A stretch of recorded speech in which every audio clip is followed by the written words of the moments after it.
আরে আল্লাহ মানা নবী মানানো, আল্লাহ মানা নবী মানানো, আরে আমার আল্লাহ মানলে নবী মানা হয়। শেষ।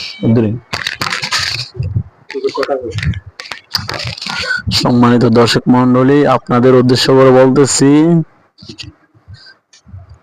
এখন তো আসলে মাজার পূজারি বলে সবাইকে গালি দেওয়া হচ্ছে যে মাজার পূজারি, মাজার ভাঙাও।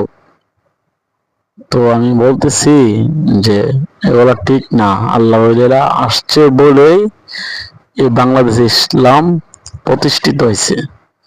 সো শুধু শুধু আল্লাহ ওলিদের পিছে লাগার কোনো দরকার নাই। এরকম অসংখ্য ইতিহাস আছে যারা নাকি আল্লাহ ওলিদের সাথে লাগছে, একদম ধ্বংস হয়ে গেছে। ইতিহাসের পাতা ঘাটলে এখনো অনেক দেখা যায় যে আল্লাহর ওলির পিছনে লাইগা কোনোদিনও কেউ শান্তি পাইছে না, ধ্বংস হয়ে গেছে, ধ্বংস একদম। তো যারা মাজার ভাঙ্গেন, আপনাদেরকে উদ্দেশ্য করে বলতেছি এগুলা ঠিক না, মাজার ভাঙা ঠিক না। কারণ মাজারের ভিতর হোক সে আল্লাহর ওলি না, কিন্তু সে তো একজন মানুষ, একজন মুসলমান।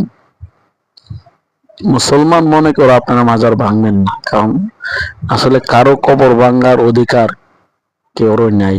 আপনি একজনের কবর কেন ভাঙতে যাবেন শুধু শুধু? হয়তো যদি অন্যায় করে তাই ওর আশেপাশের মানুষগুলা করছে, সে তো কোনো অন্যায় করে নাই, তাহলে তার কবর আপনারা কেন ভাঙবেন? তো যাক, আপনার তো বিবেক আছে, আপনারা বুঝেন, আপনারা সবই। আপনারা